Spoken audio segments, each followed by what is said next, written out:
Menos de 2 meses para o Enem. A gente tem aqui a Vera Lúcia Antunes, que é uma das coordenadoras do Colégio Objetivo, obrigada pela presença. E o Igor Zenker, que é da Adaptativa, que é uma empresa de inteligência educacional que faz o simulado do Enem para a Folha. Gostaria de lembrar que o simulado do Enem para a Folha está com inscrição aberta. Entrando no site da Folha você encontra onde se inscrever, é um simulado super completo, o mesmo número de questões do Enem, questões inéditas.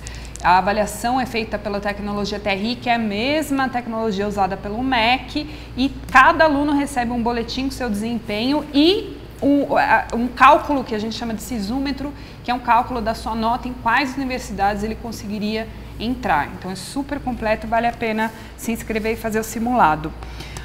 Bom, não dá para a gente falar de Enem, ainda mais nesse momento, sem falar um pouquinho de política. A gente teve aí uma mudança de governo e a Maria Inês Fini voltou a assumir o INEP, né, que é a criadora do Enem.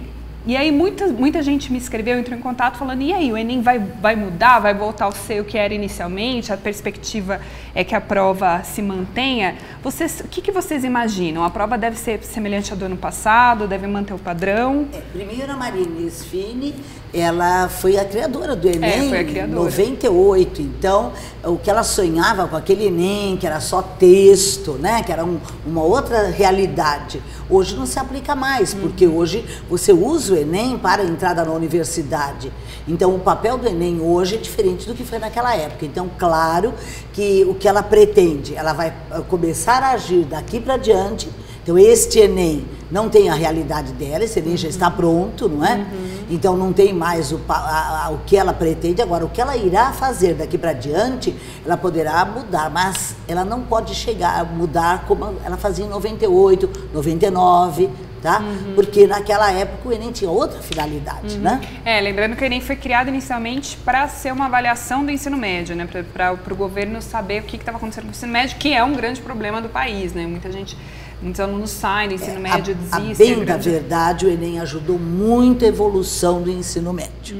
Tá? Houve muita preocupação, claro, porque mesmo que você critique, olha, está preparando para uma universidade, o ensino médio agora está preparando para o Enem, mas é positivo, porque há uma preocupação dos estudantes, há uma preocupação de realmente as escolas darem o conteúdo necessário. E você, para entrar numa universidade, você precisa ter formação. Você não pode entrar numa universidade sem formação, não é verdade?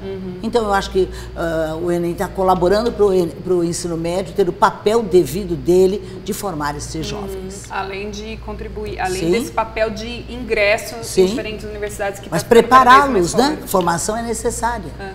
Igor, concorda? Concordo. Eu acho que, se você compara, o Enem teve essa mudança em 2009, né? O antigo Enem de 63 questões, que a maioria das pessoas considerava uma prova fácil. Era muito comum você ter pessoas que gabaritavam a prova, acertavam acima de 60 questões, de 63. E aí em 2009 teve essa mudança do Enem, uma prova de 2 dias, 180 questões, divididas em ciências humanas, ciências da natureza. Agora ele tem uma proposta de cobrar, não especificamente conteúdos, mas habilidades e competências, como o próprio Enem divide. Mas o que a gente percebe é, desde 2009, que o Enem tem se tornado cada vez mais conteudista. Então eu não acho, em relação à mudança do Enem, que vai ter alguma mudança no Enem desse ano, do ano que vem, que vai chegar uma prova totalmente diferente das que foram 2009, 2010, 2011 até então. Eu acho que a gente pode esperar uma prova, ela tem convergido para uma prova cada vez mais parecida. Os assuntos abordados são bem semelhantes, dá para prever um pouco do que o Enem vai falar, dá para prever um pouco do que ele não vai falar, o que é mais importante, o que é menos importante, a estrutura da prova em relação a isso. Eu acho que não vão ter mudanças. Agora, com essa mudança de 2009, onde o Enem, por mais que ainda chame Enem, ele deixou de ser um exame de avaliação do ensino médio. Ele, inclusive, como a professora Vera falou, uma forma de ingressar em universidades, tanto as federais pelo SISU, como você pega as universidades estaduais, USP, Unicamp, Unesp, essas 3 principais e várias outras, eles usam o Enem como nota, usam o Enem como uma parte das vagas por Enem, ou o Enem como ajudando na nota que o aluno tirou na FUVEST, ou no vestibular da Unicamp, ou no vestibular da Unesp. A USP esse ano, inclusive, dobra o número de vagas via ingresso. Exatamente. Então o Enem está cada vez mais se aproximando do que a gente chamaria do vestibular tradicional. Vestibular como aquela prova que você faz para ver se você entra ou se você não entra. O objetivo agora não é só avaliar se o ensino médio está ensinando o que ele deveria ensinar, e sim também que você pode usar essa prova como um método de ingresso numa universidade. Então isso reflete bastante em como que os colégios e como que a política vai tratar isso em relação às políticas educacionais, para os colégios se adaptarem à nova realidade, à nova demanda da realidade, que é o Enem. A gente não tem mais aquela preparação onde o professor chega e vomita conteúdos na aula e os alunos só copiam e aceitam que 1 mais 1 é 2 e torcem para na prova perguntar quanto é 1 mais 1, porque eles decoraram que era 2, eles só precisam marcar essa resposta. Agora o aluno é obrigado a pensar, é obrigado a ter pensamento crítico, a debater questões sociais, questões filosóficas, a construir uma redação onde ele faz uma proposta de intervenção. Então todas essas mudanças que tiveram no Enem tem como reflexo a mudança na escola. Então o que eu acho que mais provável de acontecer não é uma mudança na prova, a prova caia isso, agora não cai mais, cai isso. O que eu acho mais provável, inclusive necessário que aconteça, sejam essas mudanças na estrutura educacional, tanto de base, não só do ensino médio, mas de base também, que já está acontecendo, para se adaptar. Ainda mais que agora está todo mundo usando o Enem. Então o Enem, daqui a algum tempo, daqui a poucos anos, talvez ele seja a prova, a grande prova, que todas as universidades usam como forma de teste. Então é uma necessidade. E é o que eu acredito que vai ser a grande mudança. Informação importante aí para tranquilizar os alunos que ficaram preocupados com essa mudança. Essa preocupação nós já estamos vendo nas universidades, as grandes universidades, a USP, a Unicamp, a Unesp, com os alunos que estão ingressando sem a devida formação. Estão tendo que dar cursos paralelos para esses alunos lá dentro. Estão tendo que dar curso paralelo. Então, na verdade, a preocupação não é só o ensino médio, que já conseguiu perceber que é necessário ter formar, mas também lá embaixo, a alfabetização. A criança, o início da matemática, o início da nossa linguagem, é necessário você ter uma excelente formação. E o governo precisa voltar para isso. Agora, tanto a Marilena Guimarães, que trabalha junto com a Marina Esfini, as duas sabem disso, elas têm como proposta voltar. E há uma preocupação realmente grande. Eu só tenho esperanças de que dê certo. Sim. E para quem não está muito familiarizado com essa linguagem do Enem, você falou que ele ele passou a ser mais conteudista, né? Ele deixou de avaliar tanto as habilidades. Traduzindo isso em questões, o que isso significa? Então você percebe, comparado ao Enem antigo, comparando esse Enem a partir de 2009, que agora ele se assemelha mais aos vestibulares na questão de ser conteudista, porque você pega, por exemplo, uma questão de física, às vezes você precisa ter decorado uma fórmula na aula ou em casa quando você estava estudando para conseguir fazer aquela questão. Sem isso você não consegue. Quando eu digo conteudista, no sentido de que se a prova é jogada na sua mão e você não sabe nada, você não vai bem, não basta ler a prova. Embora muita coisa na prova ainda seja interpretação de texto, associação de informações que o texto te dá, às vezes um exercício te explica como uma coisa funciona e baseado nessa explicação você resolve o exercício. Mas ele tem se tornado também muito conteudista, no sentido de que é necessário que o aluno traga para o dia da prova do Enem conhecimentos prévios que ele desenvolveu ou na escola, ou em casa, ou no cursinho, para aplicar esses conhecimentos nas propostas de questões do Enem. Essas questões contextualizadas, às vezes, não basta o texto de referência para resolver a questão. Muitas vezes, sim. Por isso que até um ponto importante é que o aluno, além de estudar, ele esteja apto a estudar como a prova para saber ler, para saber... Os alunos, uma parte dos alunos sabe ler, tenho certeza que eles sabem ler, mas saber ler um texto a ponto de tirar informações necessárias para resolver aquele problema sem precisar de outras coisas. Mas agora ele se tornou conteudista no sentido de que você precisa trazer de casa alguns conhecimentos prévios para conseguir resolver aquela questão. Seja uma fórmula decorada, seja algum fato histórico. Ou seja, tem que estudar. Tem que estudar, isso com certeza. Na verdade... Os primeiros exames, provas do Enem, eram provas em que o pessoal dizia, só lendo o texto eu concluo. Por um raciocínio lógico eu faço ali a análise, eu concluo. Mas também existia conteúdo. Eu nunca esqueci quando uma questão, por exemplo, de geografia, aconteceu isso, o aquífero Guarani, viraram para mim e falaram, mas o que é isto? Sabe? Então, se a pessoa também não soubesse, então existia conteúdo, mas menos, tá? Existia o conteúdo. Ele era basicamente uma leitura de texto, uma interpretação adequada, exigia do candidato realmente, mas existia também o conteúdo. Só que esse conteúdo foi aumentando, e hoje ele supera. Agora, a prova continua no esquema original dela, de ter um pequeno texto, ou um maior, depende da questão, né? Mas sempre um texto, e aquilo dando apoio à pergunta. Muitas questões com texto, né? Quase tudo. Se não for um texto, é um gráfico, que é a mesma coisa que já existia na época, uma charge, uma tirinha, uma caricatura, tá? Então, não importa, para vocês na exatas, na física, na matemática, muito. E ela é uma prova hoje muito bem elaborada, quer dizer, graficamente você não tem o problema. Então, se o aluno realmente tiver o conhecimento, que é o que hoje se pede bastante, mas uma leitura cuidadosa, É fundamental. Se você só tiver o conhecimento e não tiver a leitura cuidadosa, você também não vai bem na prova. Então isso é muito sério hoje. Só o conhecimento não te garante ir bem. Você tem que ter a leitura cuidadosa, verificar direitinho qual é a pergunta. O que eles estão perguntando? Não se perguntam certo ou errado, não existe isso. Não é para assinalar a correta ou a falsa, não é isso. Qual é a causa, o que provocou esse fenômeno, qual é a conclusão que eu posso tirar. Quer dizer, são coisas que você tem que realmente ler com cuidado. Conteúdo e boa leitura, que se dicas você importantes. Se você não tiver esta leitura cuidadosa, por isso que é uma prova que cansa. Porque é uma prova que você precisa usar seu raciocínio mesmo. Então é fundamental essa boa leitura. E falando aqui, o Igor na fala dele falou, tem alguns temas que a gente sabe que cai. Pensando no aluno, faltam menos de 2 meses para o Enem, a prova dia 5 e 6 de novembro. Agora tá todo mundo na setembrite, né? Que é aquela angústia de setembro, característica dos alunos que estão aí aplicando para a universidade, terminando o ensino médio. Quer dizer, o que ele tem que focar, o que cai no Enem, na sua área de exatas? Conteúdos. E de conteúdo, o que se você for pensar cair? em conteúdos, vou falar da minha área. Então eu recomendaria para o aluno, na parte de matemática, que ele vai enfrentar 45 questões de matemática no segundo dia, é metade da prova. É metade da prova do segundo dia. É 1/5 da nota total, é só matemática. Então eu recomendaria ele se familiarizar com os elementos matemáticos. O que é um elemento matemático? O que é uma função? O que é um sólido? O que é uma probabilidade? Aprender a mexer com essas informações, então, um sólido, como calcular o volume de um sólido, uma probabilidade, como que eu calculo uma probabilidade. E, o mais importante, pegar as provas do Enem para ver como são essas questões, como elas são cobradas. Porque é a velha história do Enem, ele contextualiza.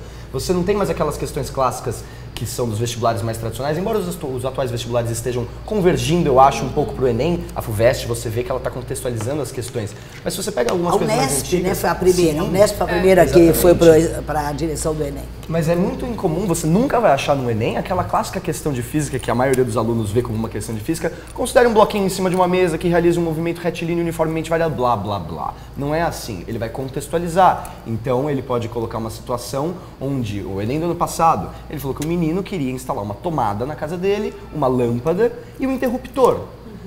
Como que ele faz isso? 5 alternativas, ele liga a tomada com o interruptor com a lâmpada e aí a tomada. Então é uma questão contextualizada. Esse conteúdo seria conteúdo de eletricidade, mas num vestibular mais tradicional, isso cairia com, aqui está o circuito, calcula a corrente aqui para mim quanto que dá, é 10 ou é 20? O Enem não, ele contextualiza, ele fala, você quer fazer isso, você tem isso, como você resolve? Também, né? Sim, sai do dia a dia, o famoso dia a dia, né? Cotidiano. E pensando agora mais no conteúdo, para matemática eu me recomendaria então ter familiarização com os elementos matemáticos, então principalmente funções, sólidos, saber calcular o volume de sólidos, cone, cilindro, prisma, pirâmide, saber o volume dessas coisas.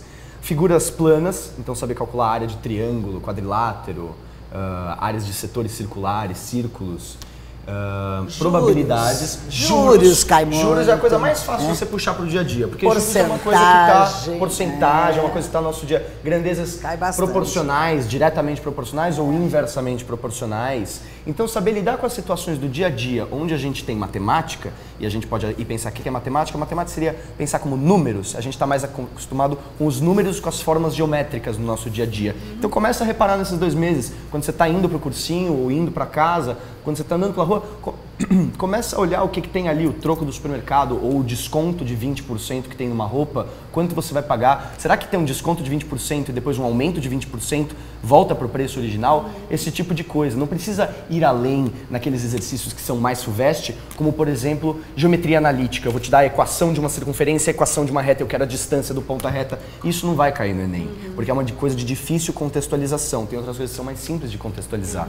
E em ciências da natureza, eu recomendaria para a parte de química, a parte de química ambiental, poluição, a parte de transformações químicas, e em biologia a parte de ecologia, principalmente a parte de ecologia, e também a parte de biologia ambiental, principalmente voltada para os problemas ambientais e principalmente para os problemas ambientais do Brasil. E em física, aí é mais comum você ter exercícios de ondulatória, Então, reconhecer fenômenos ondulatórios, saber a diferença entre reflexão, refração, ressonância, interferência. Energia cai estatisticamente mais em física. Eu fiz a estatística. Sim, energia é um tema que eles adoram. Então, processamento de energia, transformação de energia, geração de energia. Era muito comum você ver no Enem antigo, ele explica alguma coisa como uma usina eólica, ou uma usina nuclear, ou uma usina, a mais famosa, hidrelétrica. E aí ele pergunta, numa usina hidrelétrica, é energia X virando energia Y. Quem é XY? Qual energia virando qual? Essas questões estão ficando um pouco obsoletas no atual Enem. Agora eles querem uma coisa mais dinâmica, que é você, numa situação de uma hidrelétrica, por exemplo, eles te explicam como funciona a hidrelétrica, quanto que entra de água, quanto que sai de água, qual é a velocidade, dão informações sobre a hidrelétrica, dão os números que você conseguiria, isso. Se você fosse lá bater um papo com o cara, ele explicaria como funciona.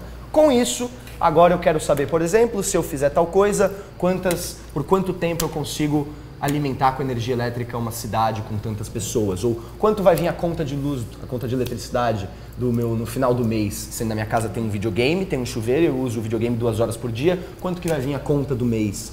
Já chegou a energia, a própria coisa que aparece em redação, de solucionar um problema, já apareceu em questão de física, eles explicavam uma hidrelétrica e falavam, e aí, essa hidrelétrica está com um problema que ela está poluindo muito. Onde que ele vai ter que entrar, ali, para resolver o problema? É ali na parte onde vai a água ou é na parte onde saem os gases poluentes? E aí o que ele pode fazer? Então esse tipo de coisa. A parte de ondulatória também cai bastante, junto com a parte de energia e eletricidade. Eletricidade no sentido de montar circuitos. Eu vou te dar uma lâmpada, que é um resistor, vou te dar uma tomada, uma pilha, que é um gerador, vou te dar um interruptor que só abre e fecha o circuito. Se vira aí para montar a seguinte situação que eu quero. Eu quero que a lâmpada acenda quando o interruptor está aberto e quero que a tomada fique não sei de qual forma montar. Tanto que nesse exercício é bem comum, as alternativas são os desenhos do circuito. Ele não te dá um desenho do circuito e fala, faça as contas. Ele te fala, ó, eu quero fazer isso na minha casa. Como que eu monto? Eu comprei essas coisas. Como é que eu me viro para montar? Manuais de instalação. Já chegou manuais de instalação de um chuveiro elétrico, tem verão e inverno, potência, a água sai tanto. E aí, vamos supor que essa pessoa ligou errado o chuveiro elétrico dela, que é de 220 volts, ela ligou sem querer na tomada de 110 volts. O que vai acontecer? Vai queimar? A água vai sair mais quente? A água vai sair mais fria? Então, fugir um pouco daqueles exercícios muito mecânicos e sistemáticos, que é mais... Agora não está tanto, mas que eram bem comuns nos vestibulares FUVEST, agora não está... Ainda tem, mas não tanto, aqueles mais, ó, é isso, quanto é o resultado? Que seria o que o professor diz, ó, 1 mais 1 é 2, aí torça para na prova cair 1 mais 1 mais 2, porque eu te ensinei isso. Não, agora eu vou te ensinar a lidar com as informações, raciocinar em cima disso, para você conseguir chegar na solução. Interessante que você mencionou vários exemplos de eletricidade, realmente é um tema... Estatisticamente é o que mais cai na física, estatisticamente. Pessoal, então agora, é importantíssimo estudar eletricidade, não tem como fazer nem no professor. Eu fui obrigada a fazer umas estatísticas de todos os Enems, porque eu vivo os Enems desde o primeiro. E no começo a ecologia caía muito, não era pouco, tá? Não era pouco. Então, ó, de 2013 para cá, que mudou o Enem e tal, ó, caíram 5 de ecologia. Quantas caíram no passado? Uma. Em biologia. Então, reduzindo a ecologia. Então, vem reduzindo. E vem reduzindo desde o primeiro Enem.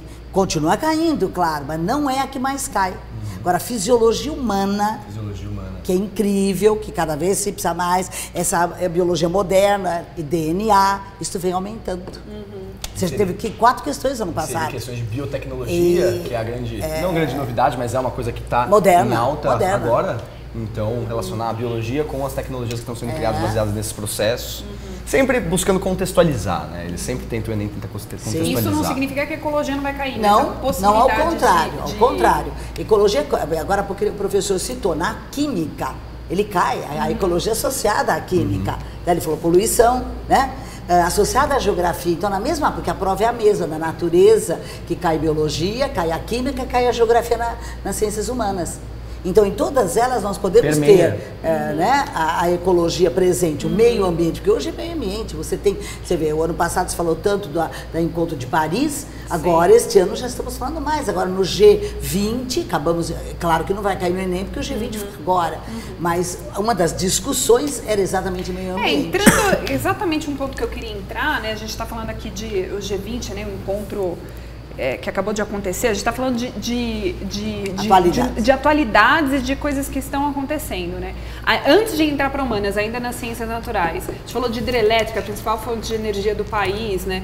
O que pode cair quando a gente fala de desastre natural? Por exemplo, um tema como Mariana pode cair. O que pode cair? O que os alunos precisam estar atentos? Eu sempre falo que o aluno tem que ler o jornal.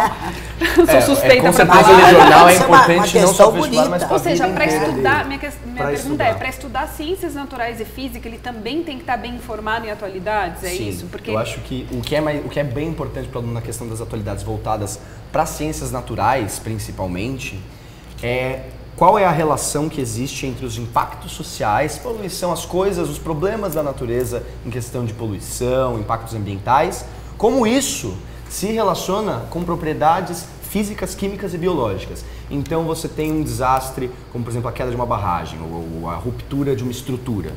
Isso você poderia associar com a parte de física, com a parte de física, a parte da mecânica. Por que aquilo ali não ficou do jeito que deveria ficar? Porque ele teve uma falha mecânica. Que falha mecânica é essa? Como que as forças atuam ali? Ou, por exemplo, você tem um acidente radioativo numa usina nuclear. Por que a energia nuclear tem esse problema? Lembrando que Chernobyl faz 30 anos esse ano, né? Isso. Exatamente. Por que a gente sabe que radioatividade é ruim? Mas por que é ruim? Quais são os processos químicos de decaimento, processos de fissão e fusão nuclear? O que são essas coisas? Por que elas fazem mal pra gente? Ou você tem, por exemplo, o derramamento de alguma substância, ou principalmente quando você tem usinas que jogam os dejetos, seja poluição ambiental. Por que a poluição? Por que fumaça é ruim? Por que a fumaça faz fumaça quente? O que acontece se você jogar isso no ecossistema de um rio, se você despejar num rio? Como que os animais, os bichos, os seres vivos, os organismos que habitam aquele ambiente reagem a isso? É porque é ácido? É porque é básico? É porque... O que essa coisa tem? Qual é a propriedade física e química dela, biológica, que causa esses problemas? É bem interessante, porque este Mariana já caiu em vários vestibulares, mas vários. E coincidentemente caía na química, caía na biologia e caía na geografia. No mesmo vestibular, mas perguntando coisas diferentes. Então, por isso o aluno tem que, realmente, esses candidatos têm que estar atualizados, sabendo o que está acontecendo no planeta. Agora, lembrando que a prova do Enem, ela é essencialmente brasileira. Ela tem esse regionalismo, ela tem essa coisa de pedir essência. Ela pode pedir coisas, claro, ela pede coisas internacionais, pede, mas não é o que mais cai. O Brasil cai, assim, 80%, né, de qualquer um de nós. De qualquer um de nós. Outra dica muito importante. É muito importante isso, porque você precisa viver o teu país.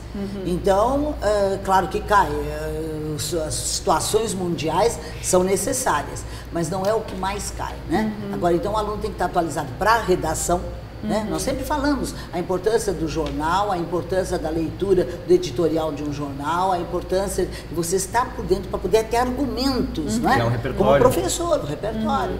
Né? E antes da gente falar de redação, que é um tema super importante, e muito importante no Enem, né? Os alunos erram, mas antes da gente entrar em redação, humanas, ciências humanas, o que a gente acabou de falar aqui de eletricidade, qual que é a eletricidade da humanas? É assim, ó, a humanas você sabe que é formada por 45 questões que entram, tá? História, geografia, filosofia e sociologia. Quem fala que só cai filosofia, pega a última prova e olha lá, sociologia moderna. Sim, sociologia moderna. Moderna, tá? contemporâneas. Tá? Então tem que tomar cuidado. Então não se pode mais falar isso. Bom, a história, você tem a história simplesmente pedindo desde a importância social do negro, do índio. Aqui entre nós temos que lembrar que isso é obrigatório nas escolas, o estudo negro. Então a história pede mesmo. Então questão de escravidão, normal. Tá? Não é que caiam muitas, não é como energia que cai para a física, 5, 6, 7 questões, não. Mas umas duas em geral caem. Isso, caem. mas pode cair, entende? Agora, a história, a última prova do Enem, a prova foi muito bonita de história, muito bonita. Você olha aquela O que é uma prova bonita? Uma prova onde você tem questões ricas, questões que fazem o aluno pensar. Sabe, não é aquela questão boba, ó, Getúlio Vargas governou, não é aquilo. É uma prova que te dá um texto, te dá uma pintura, te dá uma tirinha, te dá uma charge. As charges que tem caído são charges lindas, que você tem que interpretar aquilo ali. Então, realmente, você precisa ter conteúdo, saber analisar com calma o que está ali, raciocinar, pensar para concluir o que eles querem. Então, não é pergunta, sabe, não era qualquer aluno que faria aquela prova de história, uma prova que exigiu realmente muita interpretação do aluno. Tá?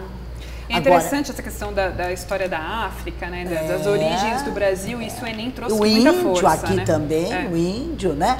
A presença do índio, então falar em quilombola é uma coisa comum, né? O que não era antigamente, né? Tem que trazer talvez mais a questão da mulher. Sim. Olha, a questão da mulher na sociologia e na filosofia. Você viu o debate que foi? Exatamente. E o tema da própria redação. E o tema da redação. Você viu o debate que foi sobre isso, né? Então, pessoas que se negaram a fazer a redação, imagina. Bom, mas a geografia cai, ó, basicamente. Questões de vegetação comuns. Questões de relevo comum, tá? E que não é fácil para aluno, erosão, não sei o quê, papapá. Questões envolvendo cartografia, tá? Que envolve a matemática, que envolve o conhecimento escala, o conhecimento matemático, então são comuns, tá? Questões de urbanização. O planeta hoje é urbanizado, tá? O crescimento urbano tem os problemas sociais de uma cidade, né? Então, isso é muito usado, os problemas sociais da cidade. A questão de urbanização é assim, cada dia mais frequente várias questões, não uma só, tá? E indústria comum, então veja, ó, eu vou desde clima, vegetação, relevo, quadro natural, tá? Até uma questão de urbanização, até uma questão do crescimento da população, então hoje o envelhecimento da população geram questões sociais muito importantes, até você chegar à agricultura brasileira, as commodities estão aí, todo mundo adora pedir agricultura brasileira, então textos incríveis, ou desenhos, ou uma foto, uma imagem, eles usam muito imagens em geografia, né? Raríssimo uma questão que não tem imagem. Então, você tem assim várias situações, chegar na indústria, tá? Chegar na indústria, chegar nos transportes, tá? Na logística toda, você vê uma gama incrível. Você não tem repetição quase de temas numa mesma prova de geografia. Tá? Diferente, é bem diversificado. Bem diversificado. É uma das matérias mais... E cai... Em todos os Enems, a gente tem uma estatística que a gente fez, em todos os Enems caiu mais geografia do que história. Tá? Então a história começa a dividir com a sociologia, com a filosofia está ligada à história, tá? E a geografia fica mais forte. Fica. Interessante. E quando não entrava filosofia e sociologia, a geografia estava com uma porcentagem bem alta das ciências humanas, tá? Então o pessoal falava, nossa, cai mais geografia. E o pessoal, inclusive, como vem em seguida as ciências da natureza, o pessoal falava, nossa, cai muita geografia nessa prova, porque na química tem um problema de poluição ligado à geografia. Na biologia tem lá o detalhe um texto, uma foto, uma imagem da floresta, do cerrado, mas é geografia ou é biologia? É que a gente põe o conhecimento em caixinhas, né? E a prova do Enem e a prova é interdisciplinar. Você vê bem a interdisciplinaridade, que era o que o Enem inicial queria. Ele não queria separar, né? Tá, atualmente você tem as separações por as diferentes áreas, né? Mas ele no início não queria, ele queria tudo misturado. Então, você não sabia se era biologia, se era geografia, o que era, não importa. Importa que você saiba, né? Isso que era importante. E você vê muito isso ainda na prova, né? E muitos textos, né? Muito. Assim como... Todas as questões, todas. Dificilmente um texto vale para duas questões. Acontece, mas não é o comum. Tá? Eu peguei, inclusive, a prova de português, um texto só que serve para duas questões, os demais nenhum. Tá? E em português tem uma pergunta que eu também sempre recebo. O Enem não tem exigência de livros, né? Diferente de alguns vestibulares. Literatura cai pouquíssimo. Aquela literatura clássica, aquela coisa clássica cai muito pouco. E o que cai em português, em geral? São textos bem dentro da sua área de jornalismo, textos que realmente mostram avaliam do aluno uma aptidão para a leitura, essa importância de interpretar, onde diferenciar a linguagem culta, né, da linguagem popular. E isso, sabe, é uma coisa que a gente tem que falar, que eles do Enem têm que ter essa noção. A hora que tem uma questão lá que fala daí, sabe, que usa o popular, o aluno já sabe, ele vai direto, ele nem lê o texto, ele já vai direto, o coloquial. Sério? Eu vejo e falo, nossa, mas você não leu? Não precisa, professor, é aqui, ó, a resposta é essa. Tá? Então, muito sério isso, porque o coloquial se torna fácil para eles que são jovens, se torna fácil chegar ali e acertar. Então, precisa se repensar isso, tá? Porque senão fica dada a questão. Né? Agora, o último Enem de português exigiu, veja bem, tinha imagens tinha, veja bem, um texto cultural, um texto, uma imagem de obra de arte, uma coisa assim muito bonita, usando o negro de novo, usando os regionalismos brasileiros, o sincretismo todo, tá? Então, uma coisa assim que foi muito bem feita a prova, mas não foi fácil, tá? Que exigia realmente o aluno ter um conhecimento de um Brasil, essencialmente Brasil. Tá? Imagens são charges, em pode geral. ser charge, pode ser uma tirinha, pode ser uma obra de arte. Essa que caiu foi linda, era uma obra africana, né? Então, linda. Agora, o que você tem? O português usa a carta, a poesia, o poema, diversos recursos. Então você, de repente, tem que interpretar aquele poema, de repente tem que interpretar aquela carta. O que quer dizer esta carta? O que acontece com ela? Eles colocam. E às vezes são trechos, são textos que não são pequenos. Por exemplo, na história, na geografia, na matemática, são textos menores, né? Não são tão grandes. Diminuíram bem, inclusive. Agora, no português, não, você tem textos maiores. Textos maiores. Tá? E por isso a prova de português, ela se torna mais cansativa ainda, porque são 40. Porque 5 são em inglês, né? Ou espanhol. São 40. São 40. Mas 40 que são, olha, depois ele vai fazer redação, ainda tem a matemática. Mais 45. E a matemática, tanto que o pessoal diz, não deu tempo de fazer. A maior reclamação é nesse segundo dia, onde você tem, né, nesse segundo dia, a matemática, o português, o inglês e ainda a redação. Lembrando que o Enem, a prova é feita em 2 dias, um sábado e um domingo, né? E o segundo dia tem a redação. Agora é interessante, eu vou destacar de novo, como boa jornalista, que na prova de português o uso de tirinhas e de charts, que é um elemento muito jornalístico, né? Os jornais usam bastante. Então o aluno familiarizado com informação jornalística tem mais facilidade. Uma coisa que você percebe na prova de português é que as pessoas, eu imagino que os pais dos alunos que vão prestar o Enem devem imaginar que o que cai numa prova de português do Enem? Deve cair uma frase e falar qual é a função sintática disso aí. Isso aí é verbo transitivo direto, é indireto, isso aí é objeto direto, masculino, feminino. Isso aí, essa análise mais focada na gramática da coisa, na sintaxe da coisa, isso não é mais cobrado. Aliás, isso não é cobrado, você não vê nenhuma questão disso, de fazer uma análise. Esse verbo é transitivo. Essa é da minha época.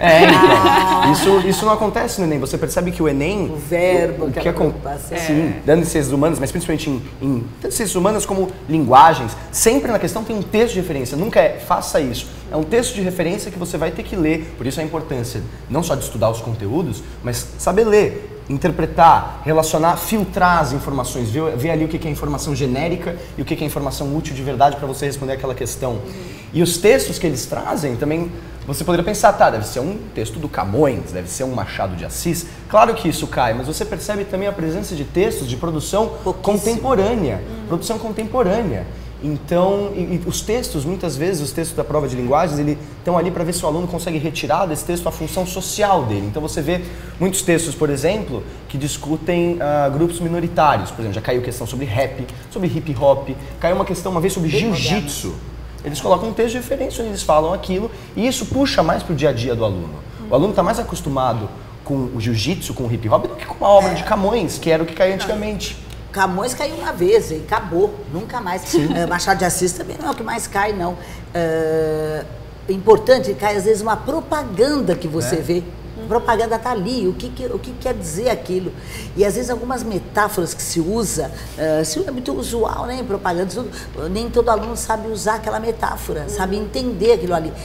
Piadas, já caiu piada, né? Já caiu piada. Nossa, mas que interessante, né? Uma propaganda que usa uma metáfora e o aluno não entende, é uma coisa muito importante, né? Porque faz muito parte da vida do aluno. Claro, e é muito criativa a prova do Enem, muito criativa. E cai um pouquinho de tudo, né? Você vê charges, você vê propaganda, você vê, eles sempre querem... Agora estou imaginando aqui o aluno lá, ensino médio, jovenzinho, aí lá charges de texto, cálculos, eletricidade, quer dizer, é uma prova muito cansativa. Densa. Bastante. E a gente estava comentando, né, que além de estudar, voltando aqui, importante, faltam menos de 2 meses para o Enem, além de estudar, ir lá, estudar o conteúdo mesmo, é importante treinar para fazer a prova, né? Porque vai ser um treinamento, inclusive físico, né, do cansaço de fazer a prova. Por isso que se aconselha fazer os simulados. Os simulados são essenciais para ele treinar essas formas de questões. além dos simulados, ele pode também, né, tem bastante simulado aí que é a possibilidade de fazer, do próprio Enem, de vocês da Folha, dos cursinhos, né? Então, além dos simulados, ele tem a possibilidade de treinar as provas de anos anteriores, não ir muito longe, mas pegar os 2 últimos anos. Então, treinar mesmo para ver o tipo de questão que você tem, né? Tudo isso é necessário, porque se você não adquirir agilidade, se você não adquirir, tá, esse poder de concentração em determinadas questões, você vai se sair mal. Então não adianta só você ter conhecimentos técnicos, adianta você ter essa agilidade, tá? Porque o tempo é curto. E é importante fazer uma simulação do tempo real da prova, com a prova no tamanho que ela é, né? Sim. A gente estava conversando aqui, cada questão tem uma média de 3 minutos. 3 minutos. Ou seja, você ficar 15 minutos numa questão... Você está perdido, você já deixou de fazer outras. E é importante, ó, não esquecer aquilo, marque as que você não sabe, tá? Marque, essa que eu não sei, pula. Não fica perdendo tempo, não adianta, porque o tempo vale ouro. Então vai marcando. No final, você volta só naquelas que você realmente marcou. Nós já temos experiência, sabemos, né? Estávamos conversando sobre isso, que as pessoas que realmente voltam em todas, acabam alterando a resposta, alterando o famoso gabarito, alteram e daí acabam errando.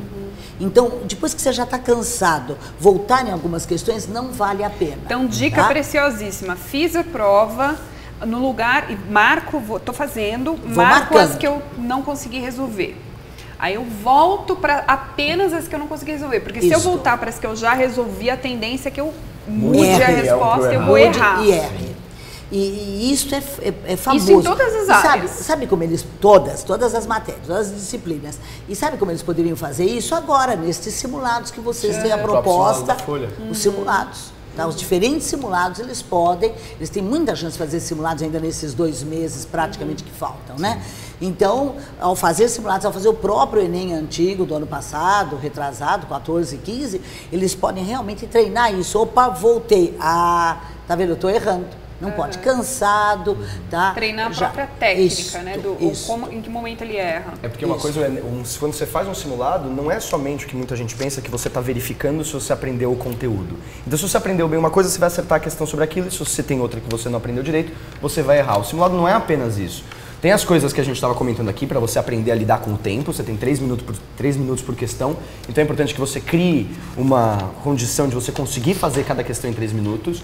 Uma coisa que a gente não pode esquecer também é que o Enem, ele segue a teoria da resposta ao item. Ele não é que nem os outros vestibulares, onde 2 pessoas que tiram 60, elas têm a mesma nota. No Enem tem uma pessoa com 60 e outra com 60, e uma tirou mais do que a outra, porque o Enem segue a teoria da resposta ao item. Então é mais importante... Que é a tecnologia técnica que eu falei na que é mais interessante para o aluno, é muito mais interessante para o aluno que ele acerte as questões da prova que são consideradas as questões fáceis, do que as questões difíceis, porque uma questão fácil vale mais do que uma questão difícil. É aquela velha história, se eu erro 3 fáceis e acerto uma difícil, é porque provavelmente eu chutei essa. E o contrário não é verdade, se você acertou as mais fáceis, talvez você tenha conhecimento realmente naquilo. Então por isso que a gente diz, se você empaca numa questão e ela está demorando, pula para a próxima. Essa questão é mais importante do que nas outras provas. Sim, no Enem específico, que é ele que segue a TRI. Nos outros é quanto mais você fizer, melhor. No Enem não é quanto mais questões você acertar, é quanto mais questões, e dependendo das questões, de forma que se você chega numa questão e você empaca, não perca tempo. Você percebeu que não veio a ideia, você está tentando, tentou mais de 2 minutos, não está conseguindo, pula, assinala, deixa para o final e vai para as outras para você acumular pontos nas fáceis. Essa é difícil, se você não estava conseguindo fazer, é porque ela é uma questão difícil. Não é que você não sabe, é porque ela é das difíceis. Muita gente vai errar. Essa questão não é tão importante. Vai ser pior se você gastar tempo e acertar essa difícil e errar fácil, porque tá todo mundo acertando, você vai perder ponto. Não adianta você acertar a difícil e errar as fáceis. E como você é um professor de matemática também, é importante falar para eles essa coisa que o pessoal está muito acostumado com aquela nota aritmética. Então, eu fiz 90 questões, aí eu acertei as 90, então vou tirar a nota máxima. Não. Tá, o ano passado gerou aí na mídia uma confusão muito grande. Como cento e quanto tirou o menino lá? 148 na matemática. Mas que nota é essa? Foi uma nota em matemática, né? Que aqueles alunos tiraram. Mas como que é possível? Se 45 questões, aquela coisa toda, né? Por causa exatamente do TRI, tá? Porque cada questão tem um valor. cada questão tem valor. Então, é muito comum os familiares falarem, mas como? Meu filho acertou todas, como ele não teve essa nota? Gerar essa confusão. Então, saber que não é aritmética, sim, né? Exatamente. E o tempo por questão, 2 minutos? Não, você tem uma média de 3 minutos, mas se você está demorando, está perto dos 3 minutos e não veio nada, então pula. E uma coisa, para terminar falando disso aqui, que eu acho essencial no simulado, para o Enem específico tem essa coisa de você aprender com a prova, o tempo, o cansaço, você vai ficar 4 horas e meia, 5 horas e meia fazendo uma prova, você vai cansar, sua cabeça vai começar a ficar um pouco complicada. Então, uma outra coisa que você pode fazer também, que eu acho essencial de simulado, é você faz o simulado, você corrige, vê quantas você acertou. Independentemente se você tiver ido bem ou mal, você pega, no dia seguinte, pega o simulado, pega e vê as questões que você errou. Não é para ver, errei essa aqui sobre Revolução Francesa, preciso estudar mais Revolução Francesa. Isso é o óbvio, mas o que é mais importante é você pegar e falar, tá, essa aqui eu errei. Eu errei porque eu não faço ideia desse assunto, é um assunto que eu pulei, Revolução Francesa eu não estudei, então é claro que eu não ia saber. Ou é porque eu respondi uma coisa, mas ele pediu outra. Ou é porque eu não dei atenção ao texto. A resposta estava no texto. Eu não li a devida pergunta, porque já não lê a pergunta. Ele vê assinalado num mapa, um achurado, é isso, vai direto na resposta. Não é aquilo, não está perguntando daquele achurado. Já? Então, é comum isso. Então, pessoal, dica importantíssima aqui do professor Igor e da professora Vera, para quem fizer o simulado do Enem, aqui da Folha, quem completar a prova recebe um boletinzinho, né, a gente chama assim, com o desempenho. Então, exatamente onde você está errando e onde você está acertando. Mais importante é você olhar esse boletim ou de outros simulados que você fizer e identificar por que você errou. Se é porque você não sabe o conteúdo, se é porque você estava viajando na questão, se é porque você não leu o texto direito. Isso não entendeu a pergunta, né? Não entendeu a pergunta. Uma coisa curiosa que acontece, muitos alunos já vieram reclamar para mim que quando fazem esses simulados do Enem, especificamente na parte de física, eles vão muito mal. E aí eu questiono, e você chegou a ver por que você foi mal? É porque era muito difícil. Eu falei, então traz a prova para mim. E aí quando a gente vai ver, eu falo, tá, essa aqui você errou? Então me explica, o que você fez? Eu fiz isso, aí eu fiz isso, aí eu fiz isso, tudo certo. Aí aqui eu fui fazer isso, e aí tá o erro, na matemática, na conta básica, porque errou na divisão.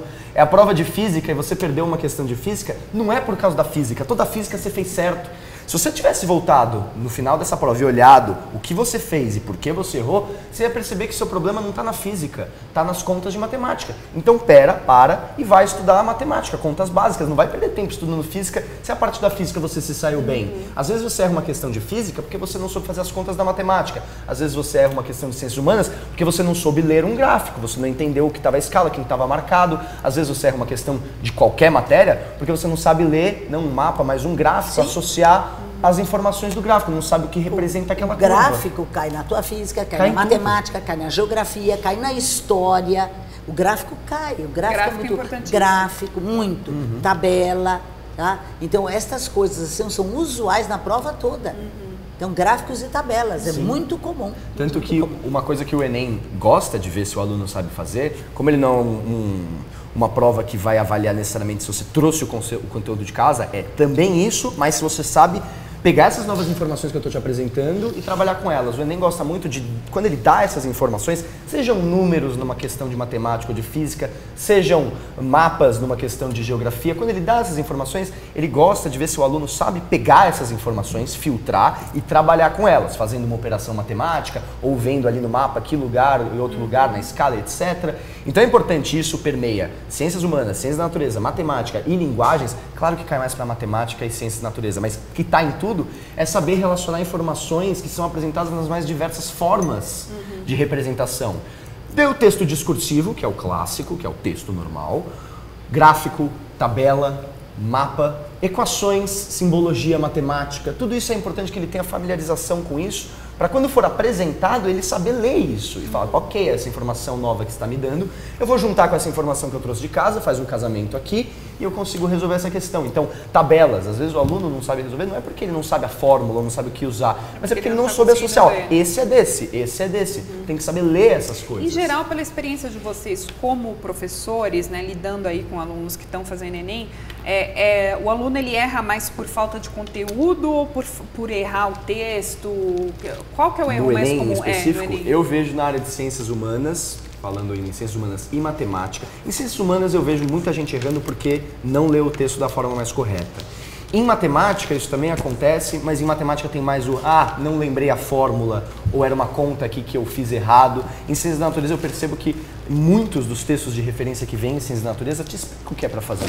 Ele te dá a informação necessária, ele te contextualiza, você precisa de poucos conhecimentos prévios, embora esteja se tornando cada vez mais uma prova cada vez mais conteudista, de você errar porque você não deu a devida atenção àquele texto. Se você tivesse visto o texto da forma, dado a atenção necessária para esse texto, você teria conseguido matar aquela questão, claro, com aquele conhecimento prévio que você trouxe. É mais comum numa FUVEST o aluno errar porque ele não tem ideia do que está acontecendo ali. Tanto que é bem comum você ouvir aluno que sai da FUVEST, te mostra a questão e fala assim, eu não tenho nem ideia do que está sendo perguntado aqui. Para mim isso aqui até já vi brincadeira de falar, pensei que era prova de matemática, era a prova de árabe, que era um monte de símbolo que eu não entendia. A pessoa nem está entendendo o que está escrito ali. No Enem é mais difícil isso acontecer. Se você lê o texto com atenção, você consegue entender do que ele está falando. Qual é o assunto, você entende a pergunta. Talvez você não saiba responder porque você não teve o conhecimento anterior. Mas dá para entender o que está acontecendo ali. Não é que nem uma FUVEST que chega e te cospe uma informação ali que muita gente às vezes chega e não sabe nem o que é aquilo, muito menos trabalhar com aquilo. Mas o Enem trabalha com situações concretas, né? Então, como trabalha com situações concretas, o aluno tem que realmente ler aquilo ali para poder realmente entender o que está sendo perguntado. Então, se realmente o aluno sai, ou a prova começa 13h, se 3 horas, tá? Vocês como jornalistas vão lá e veem aqueles alunos saindo, com certeza não leram. Mas com certeza absoluta. Então esse aluno que sai ali, não dá tempo. Não dá, é impossível ler um Enem em tão pouco tempo. Então, ler e resolver, é uma prova de 30 páginas, cada dia tem 30 páginas em média.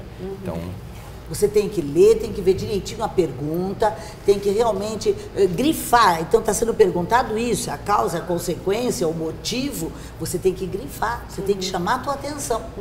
Tá? Então você tem que ter realmente a poder de concentração que eu te falei aquela hora. Se você não tiver essa concentração e perceber, você não vai realmente responder o que eles estão perguntando. Você pode responder uma outra coisa. Uma vez tinha um mapa que tinha assinalado toda a parte das montanhas a oeste, né, da nossa América, do continente americano.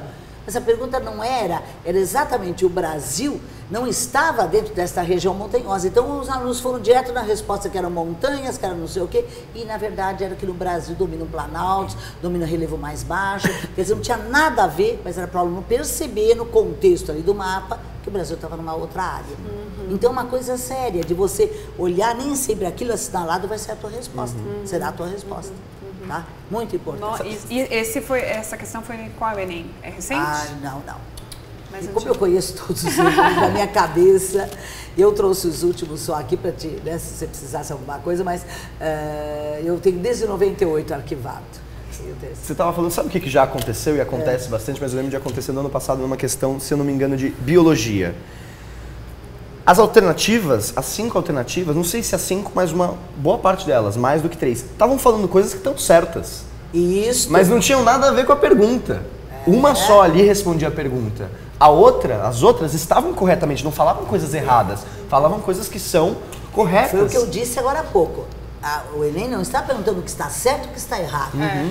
Tá? É que dentro daquele contexto apresentado, o que... Ou seja, o aluno com pressa, o aluno ansioso, vê vai uma marcar, resposta com uma informação correta e vai lá e marca, Por isso que o mais importante do que a resposta em si é o enunciado. É você entender o que está sendo perguntado ali. Não adianta você colocar uma coisa que está correta, sendo que a pergunta foi outra. E isso você só consegue se você tiver atenção no enunciado. Muitos alunos pegam e falam, nossa, tem um super texto, deixa eu pular o texto e ir direto para cá, né? Isso aqui não importa. No Enem não, no Enem é justamente o contrário. Esse é o que importa. Pessoal, as alternativas não esquece. Isso, leiam o texto. Tanto que não pode ter pressa. Não pode ter pressa. Não pode ter pressa, tem que ir com calma. Agora, quando chegar perto já do final do horário, tem que passar o bendito gabarito. Porque senão também não adianta você concluir uma prova, ter lá com as 90 feitas. Quanto tempo para o gabarito a gente deve deixar? Eu acho que uns 15 minutos. Eu também. 15 minutos para o gabarito. Entre 15 a 20. De 15 a 20. Deixar. Menos que isso, impossível. E se você, obviamente, claro, se você estiver chegando no final da prova e perceber que não vai dar tempo de terminar a prova, você para a prova, vai fazer o gabarito e depois você volta. O objetivo não é terminar a prova inteira, o objetivo é tentar terminar o máximo que der com o gabarito preenchido. Se você terminar a prova inteira e o gabarito sair em branco, já era. Então, preencher o gabarito, ter que tomar cuidado com o tempo para não ter esse tipo de problema. E passar com cuidado, você tem que ir com cuidado para não pular uma questão. Cuidado com aquelas que você pulou, que eventualmente é deixado. Por isso que tem que assinalar mesmo, porque você fala, opa, essa aqui eu assinalei. Agora, não dá mais tempo, chuta. Sim. Você pode deixar até uma probabilidade. Na hora que você leu, você fala, bom, essa aqui talvez seja possível. Então, põe aquela ali. E a pergunta que não quer calar. O ano passado a gente fez aqui uma mesa muito semelhante a essa. Inclusive a professora Vera, eu acho que estava, e tinha outra professora da adaptativa. E a gente estava discutindo possíveis temas de redação. E um dos temas que a gente abordou aqui foi a questão da violência contra a mulher, que foi o tema do Enem. Quer dizer, já acertou o tema do Enem. Quais são as expectativas para esse ano? Quer dizer, o Enem ele é um pouco previsível mais do que a FUVEST na redação, né? Porque ele trata de questões... Sempre sociais. Problemas sociais. Sempre problemas sociais. Coisas que têm aparecido bastante na mídia, né? Tá? Então, são coisas que realmente a gente espera. Agora, você esse ano teve muito na mídia, bullying, tá? Continua, né? O bullying tá aí bem, ó, inclusão dos portadores de deficiência, agora estamos exatamente, tá? Então essa inclusão, super fácil né? de contextualizar. Então eu fui pensando nos temas, a professora Cida, que é a nossa professora principal lá do Objetivo de Redação, ela foi me ajudando e veja, a transição demográfica do Brasil, o envelhecimento do Brasil, o número... Também tem sido muito falado. Muito, a agora mídia fala bastante. Né, da reforma da Previdência. E aí vocês da mídia estão falando bastante disso, né? Tá? A sustentabilidade é uma coisa que desde o final do ano passado, com toda a reunião que houve em Paris, não se parou de falar, tá? De deixar de usar o petróleo, será que daqui a 100 anos deixam de usar? Ainda mais que na prova, então, não na redação, na prova só tem questões de ambiental, coisas ambientais, de coisas sustentáveis, energia. Eles gostam muito, talvez né? Isso também reflita na redação. São temas, sabe que o próprio desenvolvimento tecnológico que você falou agora há pouco, né? Essa geração atual que está prestando o Enem é a geração da tecnologia. Então, e poderia cair um tema ligado à tecnologia, não é verdade? Então, são os temas assim que... E agora, em 2014, a gente teve 500 mil alunos que zeraram na redação, né? Quer dizer, os alunos têm dificuldade com redação, inclusive o simulado da Folha feito com a adaptativa para o Enem, ele traz redação, porque realmente eu tenho a impressão que os alunos estão muito preocupados com as questões e acabam não dando tanta atenção para a redação, né? Mas veja... Por que os alunos erram tanto ou derrapam tanto na redação? Mas veja uma coisa, muito aluno acaba deixando a redação como ponto secundário. E existem alguns vestibulares que você entra com a nota de redação. Sim. Então você realmente precisa ver o que você pretende, não é verdade? Alguns, claro que a parte de questões valem mais, agora para outros a redação é muito importante. Então você precisa focar o que você precisa, que você vai usar, que você vai utilizar. Agora, não tem desculpa para tirar um 0 numa redação, porque, veja, eu trouxe o exemplo do ano passado, você apresenta os textos. Então o aluno tem argumentos ali para ele fazer uma redação. Não é algo que ele vai fazer a redação que ele nunca ouviu falar, olha, não sei nada deste assunto. Você tem elementos ali, argumentos que você possa utilizar, não é verdade? Tá? Então a primeira coisa é a parte disso. Quer dizer, agora, aqui para quem, eu não sei se a gente consegue mostrar, que obviamente não vai dar para ver os detalhes, mas isso aqui é o tema da redação do Enem, ou seja, uma folha inteira, e aí tem várias charge, propostas, tem gráfico, tem numeralha aqui. Tem textos, tem propostas, quer dizer, tem toda uma informação que o aluno, mesmo desavisado sobre o assunto, ele vai encontrar claro. aqui e vai refletir, né, sobre o tema. Exatamente. No momento agora, da prova. eu pessoalmente acho que o aluno deve fazer primeiro a prova, os 90 testes, cansativo é a matemática, o português é a matemática, mais o inglês, que o inglês tem os textos, né? No inglês, domingo é isso, né? Isso, são 5 de inglês, mas que são textos e que não tem sido fácil. Tá? Então envolve uma facilidade de leitura em inglês, embora sejam as questões em português, né? As alternativas em português. Português e pergunta em português. Mas você precisa entender o texto, né? Para poder responder em português, né? Agora, eu acho que tem que fazer isso. Acabou, passei as letrinhas lá, o gabarito, acabou, agora eu vou me dedicar à redação. Então deixa um tempo para essa redação. Não tem Quanto tempo? Bom, no mínimo uns 45 minutos. Eu deixaria entre 1 hora, 1h20. Depende então mas da eu acho que não dá tempo. Aluno. Não dá tempo por causa da matemática, não dá tempo por causa do português, não dá tempo porque essas provas são longas. Então, no máximo 1 hora, ele não vai precisar mais. Tanto que o Enem fala, ele deu 1 hora a mais. No domingo ele deu 1 hora a mais. Ou seja, para o próprio Enem já vem isto, né? 1 hora a mais é o que dará para você, tá? Então, se você tiver um tempo maior, é claro que melhor, né? Mas 1 hora é o tempo ali que você... Então, você vai ler isto aqui, tá? Vai gastar um tempo para ler isto aqui, tá? E daí você vai alinhavar, você tem um rascunho. Agora, você não pode fazer nunca menos do que 7 linhas, tá? Então, existe um mínimo. Por isso, 0. Se você fizer menos, você não pode, no meio do texto, você também fazer coisas, desenhos obscenos, coisas assim, entendeu? Você zera, você perguntou, por que tanto 0? Ou você não preenche nada, né? Se não preencher, né? Em O 7 é o... Em relação à redação, pensando primeiro em por que tem tanta gente que zera, bom, as coisas mais fáceis de dizer por que um aluno zera são fazer um texto com menos de 7 linhas, e isso inclusive vem escrito. Aqui, ó, tá escrito aqui, ó. No mínimo 7 linhas. Tem a orientação, tem toda a instrução. Sim, de ferir os direitos humanos, o que deve ter acontecido muito com a redação do tema da redação do ano passado, que foi a violência contra a mulher, que inclusive teve gente que se recusou a fazer a redação, que é o maior absurdo da história. Então deve ter muita gente que deve ter zerado a redação, porque chegou na redação, violência contra a mulher, tinha uma opinião machista, chegou e colocou o que acha. Não interessa o que você acha, você não pode ferir os direitos humanos, você está nitidamente errado numa situação dessa, não tem discussão.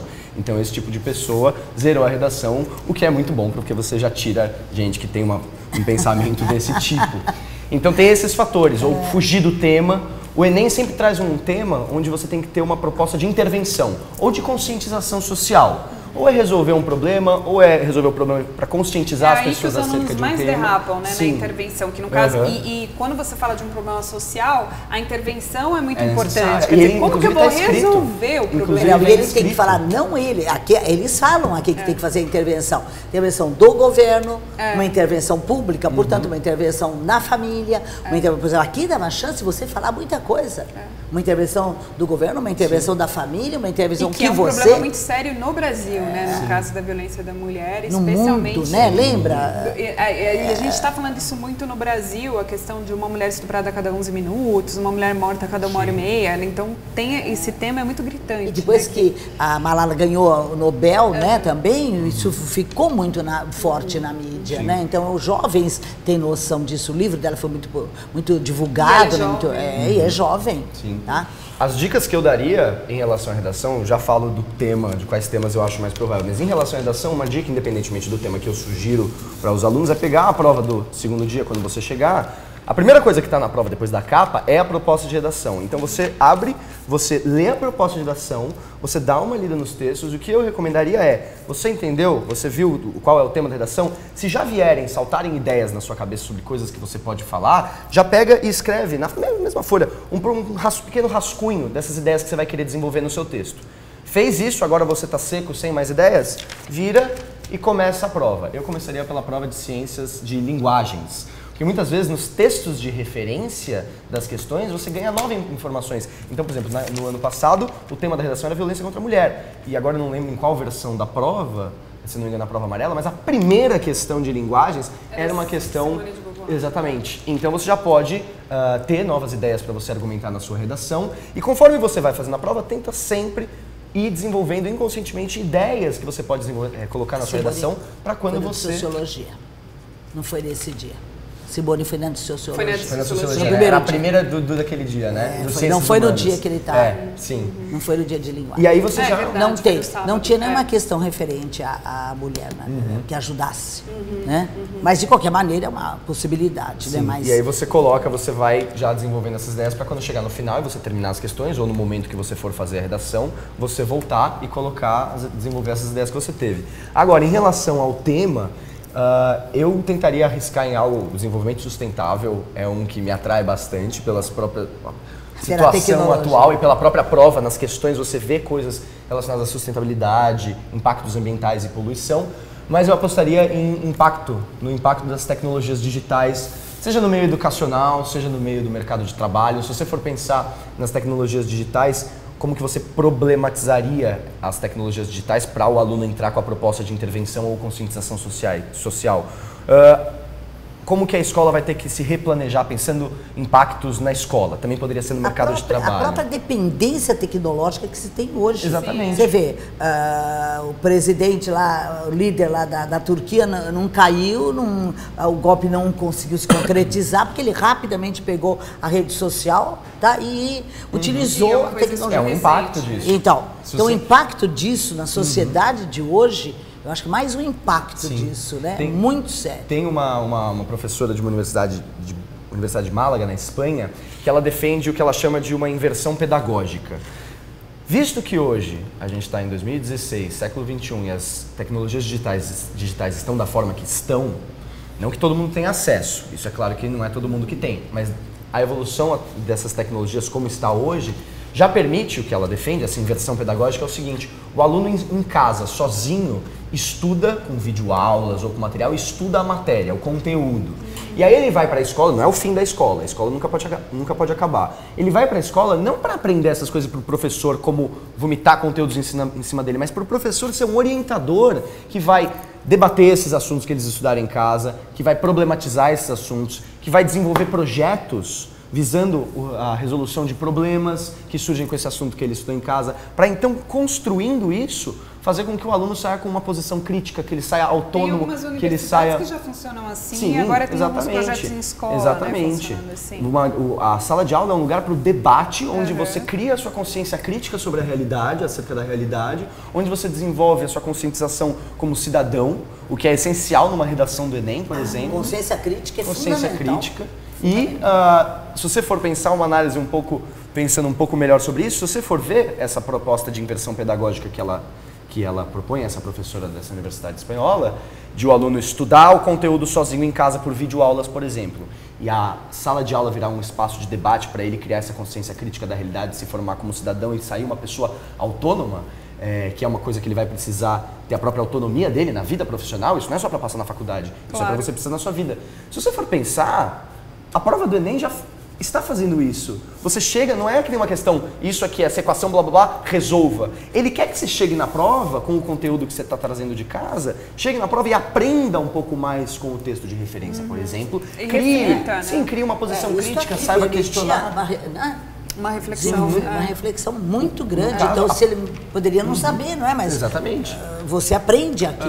Você aprende, é uma prova que não está querendo só sugar coisas de você, ela está querendo te sugar metade, te dar metade, para os dois juntos você completar e conseguir fazer essa prova. Inclusive, a avaliação do Enem seria o papel da escola, né, pensando nessa inversão pedagógica. Você estudar em casa, no cursinho, seria esse estudo de você sozinho. E o Enem, uma prova que te explica, faz você debater, na redação principalmente isso acontece, onde você tem que argumentar, colocar seu ponto de vista, fazer uma proposta de intervenção ou de conscientização social. É isso que eles querem. Então, no fundo, essa teoria dessa professora da Universidade Espanhola, dessa inversão pedagógica, eu acho que é um tema e que é permitido graças às tecnologias digitais que hoje o aluno pode estudar sozinho em casa e só chegar para o professor para debater aquele assunto. O próprio Enem já está fazendo isso, por isso que eu acredito que é um tema forte de redação, porque eles querem saber a opinião dos alunos, como eles acham, o que eles acham sobre isso, já que o próprio Enem está fazendo isso. Né? Ele não é uma prova que pergunta quanto é 1 mais 1, você sabe ou não sabe.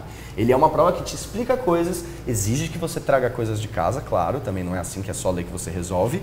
E junte essas duas, o conhecimento prévio com o conhecimento novo, para você criar, você conseguir acertar aquela questão e entender o que ela está perguntando como cidadão, sendo uma pessoa que tem autonomia, tendo um posicionamento crítico frente à realidade. Então tudo isso eu acho que é facilitado pelas pelas tecnologias digitais, principalmente cada vez mais, né? Ano que vem vai ser mais ano que vem. Este ano, 2016, cada vez mais esse ano. Eu acho que é um tema provável, não só por estar nas mídias e estar cada vez mais quente esse assunto, como também é o que o Enem já está fazendo, só que a gente ainda não colocou como tema de redação. Então, por exemplo, quando você coloca na prova de Ciências Humanas uma questão com texto de referência sobre a questão ninguém nasce mulher, torna-se mulher, e aí no dia seguinte você chega na redação, você pede uma redação sobre a violência sobre a mulher, não foi coincidência que isso aconteceu. Claro. É um problema que eles adorariam resolver, o problema da violência contra a mulher. Estão loucos para ver ideias de alunos, para conscientização social acerca da violência contra a mulher, ou alguma solução do governo que resolva esse problema, eles estão querendo isso. E isso é uma coisa que está presente. As mídias, as tecnologias digitais permitem que o aluno estude em casa para criar um espaço de debate na escola, que é o que o Enem faz. O Enem virou uma prova, uma avaliação para criar debate, para ter... Eles estão vivendo isso, né? O jovem está vivendo isso. Sim, sim. Então, o próprio fato de fazer o simulado já é a utilização de uma tecnologia, a própria situação de você poder se inscrever, hoje é tudo online, é tudo, não é? Então, a tua vida hoje é tecnologia. Você vê uma passeata, convocação é por tecnologia, pela internet. É uma coisa que está presente, não tem como a gente Então, ignorar. hoje, não tem como. Então faz parte da vida do brasileiro hoje, né? Então como eles pegam sempre temas ligados ao Brasil, isto é a vida do brasileiro, né? Legal. E que é super hoje, fácil de contextualizar. Os médicos falam claramente que a dependência que eles têm hoje é muito grande da tecnologia, mas muito grande, né? E fora da criança, né? E esses pokémons aí a procurar, não é? E é uma coisa que a gente já pode falar que daqui uma década, daqui não sei quanto tempo, isso é uma coisa, só vai crescer, não vai as tecnologias digitais sumirem de repente, isso não vai acontecer, isso só tá mais. Sim. Então se não cair esse ano, vai ser ano que vem, agora vai ser um tempo faltando 2 meses para Enem, Pokémon GO só em dezembro agora. Então, eu pensei nessa tecnologia, a hora que eu vi os Pokémons, eu falei, olha que tema de redação, a dependência tecnológica. Então por isso que eu tinha te falado de dependência tecnológica, eu falei exatamente como a tecnologia está inserida na vida. E ele concorda que a dependência tecnológica está contextualizado, está no cotidiano, é um tema bem... Muito bom. Bem quente. Igor Zenker, Vera Lúcia, obrigada pela participação de vocês, foi ótimo. Para você que está chegando agora aqui no TV Folha, eu sugiro voltar o vídeo, assistir desde o começo, dicas importantíssimas para o Enem. Faltam menos de 2 meses para o Enem. A gente falou aqui de técnica para fazer a prova, de conteúdo, do que sempre cai, de possíveis temas de redação que a gente estava falando agora. Super importante. E aproveita que você está no site da Folha, já se inscreva para o simulado do Enem que está aberto. E o simulado super completo, com correção TRI, com boletim, com redação e com um sisômetro que pode te indicar onde você consegue entrar com o conhecimento que você tem agora. Obrigada, fique com a gente.